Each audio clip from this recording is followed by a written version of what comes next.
ہونے کا جو ٹرک ہے وہ آج ہم نے آپ کے سامنے جو ہے وہ ظاہر کر دیا. تو ہم اس کو دھاندلی بھی کہہ سکتے ہیں. بہرحال اس دھاندلی کو تو بعد میں ہم ڈسکس کریں گے.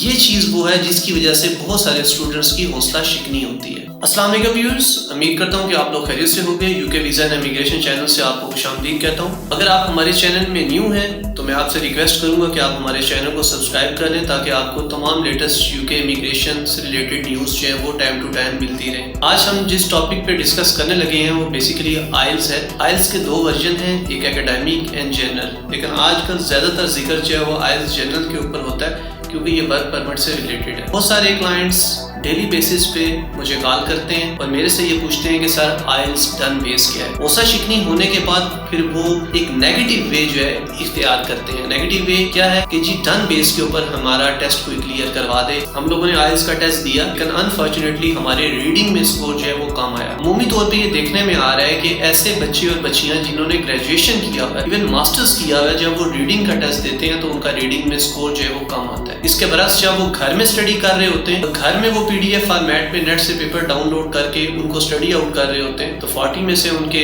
35 39 کے قریب سکور آتا ہے. جب وہی اسٹوڈنٹ ایگزام دینے کے لیے برٹش کونسل IDP یا AEO پاکستان جاتے ہیں وہاں پہ انفارچونیٹلی ان کا سکور جو ہے وہ اس حد تک کم ہوتا ہے کہ ان کی ریکوائرمنٹ بھی پوری نہیں ہو رہی ہوتی. جنرل کے لیے بیسیکلی 4.5 ہے وہ سکور ریکوائرڈ ہوتا ہے. ڈن بیس کیا ہے آج ہم اسی کے اوپر ڈسکس کریں گے. ڈن بیس بیسیکلی ایک ایسا پروسیجر ہے جس میں آپ لوگوں کو یہ بات بتائی جاتی ہے آیا وہ بات گمراہی والی ہے یا ہدایت والی ہے، اس کو تو ہم بعد میں ڈسکس کریں گے. لیکن یہ بتایا جاتا ہے کہ آپ کو پیپر جو ہے وہ ایگزام سے ایک دن پہلے پرووائڈ کر دیا جائے گا. پیپر جو ہے اس کے آنسرز آپ کو دیے جائیں گے MCQ بیسڈ کی شکل میں، فلنگ دا بلینکس کی شکل میں، ٹرو اینڈ فالس کی شکل میں، ٹاپکس کی شکل میں. یہ سارا ایک پیپر کا فارمیٹ ہوگا جس کو ہمارے ٹیچرز آپ کو ٹیسٹ سے ایک دن پہلے تیار کروائیں گے سرٹن لوکیشنز پہ. آپ نے نیکسٹ ڈے جا کر وہی پیپر جو ہے کاپی اینڈ پیسٹ ایگزام میں کر دینا ہے. لیکن اسپیکنگ کا جو ٹیسٹ ہے وہ آپ نے خود تیار کرنا ہے. اگر آپ خود تیار نہیں کر سکتے تو ہمارے ٹیچرز آپ کو اس کی پریپریشن جو ہے ٹیسٹ سے ایک دن یا 2 دن قبل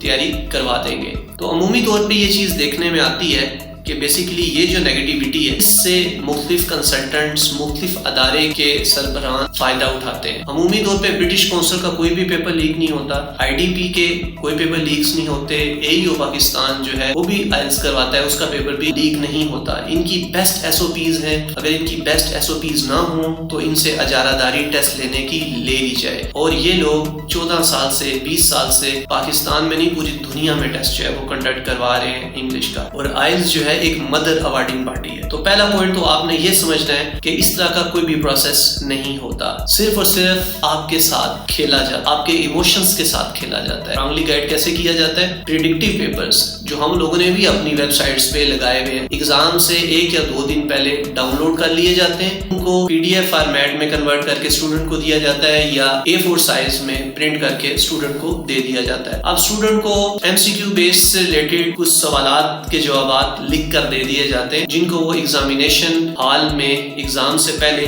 بیٹھ کے پریپیئر کرتا ہے. یہ جو بیسیکلی ایگزامینیشن سینٹرز ہوتے ہیں یہ موک ایگزامینیشن سینٹرز ہوتے ہیں. برٹش کونسل IDP یا AEO پاکستان کے ایگزامینیشن سینٹرز نہیں ہوتے. وہاں پہ آپ بیٹھ کے رٹا لگاتے ہو. کیا ہوتا ہے کہ جس دن آپ کا ٹیسٹ ہوتا ہے وہاں پہ آپ جا کر اپنی محنت سے کچھ تکے لگا دیتے ہو جس کے وجہ سے آپ کا ایگزام جو ہے وہ کلیئر ہو جاتا ہے یا آپ کا کچھ اسکور ایسا آ جاتا ہے جس سے آپ ایگزام پاس کر جاتے ہو. عمومی طور پہ ہمارے بہت سارے اسٹوڈنٹس ہمیں یہ بتاتے ہیں کہ جو ہم نے تیار کیا وہ ایگزام میں بالکل بھی نہیں آیا، لیکن اسٹوڈنٹ پھر بھی سیٹسفائی ہوتے ہیں کہ بھائی ہم پاس تو ہو گئے. اور بہت سارے کلائنٹس ہمیں یہ بھی بتاتے ہیں کہ سر ہم سے کہا جا رہا ہے کہ 9 لاکھ روپیہ دے دو، ہم سے کہا جا رہا ہے کہ 470 دے دو، تو اس کی کیا ریالٹی ہے جس میں ٹیسٹ کی فیس بھی بیچ میں شامل ہے. آج میں نے آپ کے سامنے تمام تر چیزیں جو ہے واضح کر دی ہیں. اس ویڈیو کو اپنے فرینڈس کے ساتھ بھی صدقہ جاریہ کے طور پہ شیئر کرو گے کیونکہ اچھی بات دوستوں تک پھیلانا بھی صدقہ جاریہ ہے. آئی ہوپ سو کہ میرا گائیڈ کرنا آپ کو پسند آئے گا. اپنا خیال رکھیے گا، دعاؤں میں یاد رکھیے گا. اللہ حافظ.